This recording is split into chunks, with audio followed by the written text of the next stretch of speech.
Hi చిన్నోడు, చిన్నమ్మ. ఇక్కడ కనిపిస్తున్న డాక్టర్ గారు మీకు అందరికీ తెలుసు. కనిపిస్తున్న ఈ డాక్టర్ గారు ఎంత లోకం చెప్తున్నారో పిల్లలకి హాస్పిటల్‌కెళ్ళినప్పుడు ఓఆర్ఎస్ఎల్ ఇస్తే అస్సలు ఇచ్చుకోకండి మంచిది కాదు అని ఎంత లోకం చెప్తున్నా సరే, ఈ డాక్టరే కాదండి చాలామంది డాక్టర్లు చెప్తున్నారు. ఈవిడైతే చాలామందికి కంప్లెయింట్ ఇచ్చింది. మన హెల్త్ సంబంధించినోళ్ళందరికిని. ఎంత బాధపడుతుందో తెలుసండి ఆవిడ. ఎందుకోసం బాధపడాలండి? అందరి పిల్లల ఆరోగ్యం, తన పిల్లల ఆరోగ్యం అనుకుని ఫీల్ అవుతుంది ఆవిడ. అయినా సరే మనం వింటామండి? ఆవిడ బాధ ఆవిడదే, మన బాధ మనదే.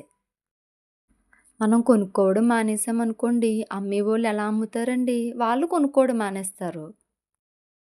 మనం కొనుక్కోవడం వల్లే వాళ్ళు అమ్ముతారు.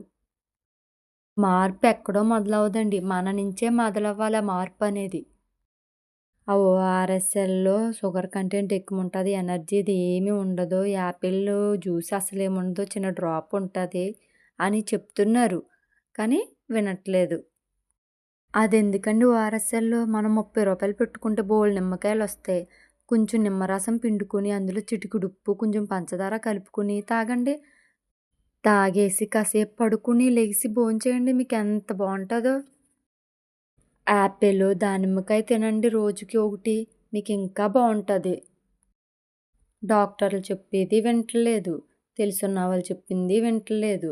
వాళ్ళు చెప్తే మనం వినేదేంటి కదా!